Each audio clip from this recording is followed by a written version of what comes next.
అందరికీ praise the lord. దేవునికి మహిమ కలుగును గాక. బాగున్నారండి? ఈ రోజు కృపవార్తలు మనం ధ్యానించుకుందాం.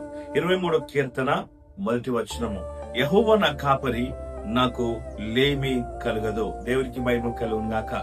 యెహోవా నా కాపరి, నాకు లేమి కలగదు అనగా, లేమి అనగా ఏది కొదవగా ఉండదు, ఏది తక్కువగా ఉండదు, ఏది కొంచెముగా ఉండదు. కాబట్టి మన జీవితాలలో దేవుడు మనకు కాపరిగా ఉంటే మనకు ఏది తక్కువగా ఉండదు, ఏది కొదవగా ఉండదు, సమృద్ధిగా ఉంటుంది.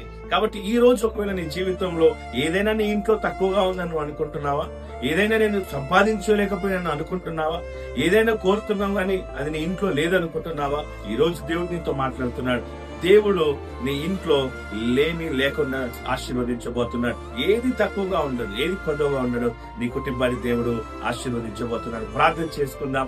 కళ్ళు మూసుకోండి. మహాపరిశుద్ధుడా, గొప్ప దేవానికి స్తోత్రాలు. ఈ రోజు విన్న వాక్యము ప్రభా, ఈ రోజు ప్రతి ఒక్కరి జీవితంలో ఫలించును గాక, నెరవేర్చబడును గాక.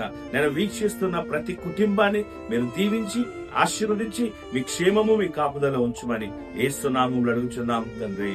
ఆమేన్. Praise the lord. God bless you.